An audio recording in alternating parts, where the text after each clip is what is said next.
नमस्कार, स्वागत है आपका इंडिया न्यूज 28 में। ये बात करते हैं मध्य प्रदेश की कुछ खास खबरों की। 200 रुपए की आधा लीटर दवा मेडिकल स्टोर पर 236 रुपए की 100 ग्राम बिक रही है।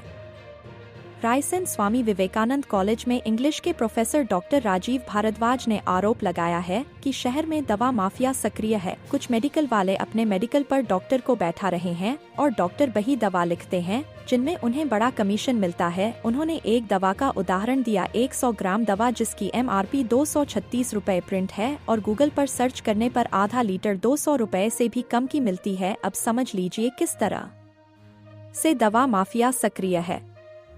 इंडिया न्यूज 28 के लिए राकेश जैन की क्या रिपोर्ट। कारण है आपने हमें बुलाया है, क्या कहना चाहते हैं आप? जो अभी हाल ही में दवाई माफिया को लेकर और ज्यादातर जो डॉक्टर्स के पास पेशेंट जा रहे हैं, तो खासकर अगर मैं रायसेन की बात करूं तो रायसेन में ऐसे बहुत सारे डॉक्टर्स हैं जो मेडिकल की दुकान पर बैठते हैं और उन्हीं मेडिकल को रेफर करते हैं, कोई भी जो दवाइयां वो लिखते हैं, और वो ऐसी बड़ी बड़ी कंपनियों की रहती हैं जिसमें 90% तक मार्जिन देखने को मिल सकता है। जैसे अगर मैं उदाहरण की बात करूं तो एक NS 3% की ये सॉल्यूशन है जो कि बच्चों को न्यूमेराइज वगैरह करने के लिए काम आता है। अगर इसकी कीमत हम बताएं तो 236 रुपए इस पे MRP डली हुई है, जो कि मेडिकल वाले 1 रुपए भी कम नहीं करते हैं। तो ये एक तरह से लिक्विड है जिसका अगर आप देखेंगे, गूगल सर्च करके आप देख सकते हैं, आधा लीटर बोतल की कीमत 200 रुपए से कम है, लेकिन ये 100 ml 250 रुपए की है लगभग।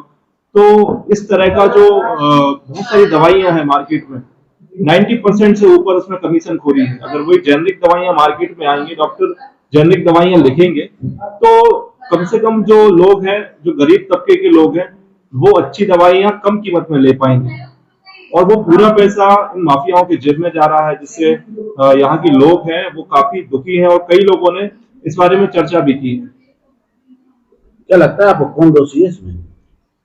मुझे लगता है कि इसके पीछे बहुत सारे लोग हो सकते हैं, क्योंकि जब इतने बड़े स्तर पर एक घोटाला हो रहा है तो फिर उसको रोका क्यों नहीं जा रहा है। चाहे अगर हम मेडिकल फील्ड के लोगों की बात करें, जो मेडिकल ऑफिसर्स हैं, जो डॉक्टर्स हैं, क्योंकि वो जब रेकमेंड करते हैं तब जाके पेशेंट दवाइयां लेता है, और जब वो मेडिकल पे ही बैठ रहे हैं, मेडिकल वाला डॉक्टर्स की फीस लेता है, डॉक्टर डायरेक्ट हाथ में फीस नहीं लेता है, और फिर डॉक्टर्स कहते हैं कि दवाइयां लाके हमको दिखाना भी है।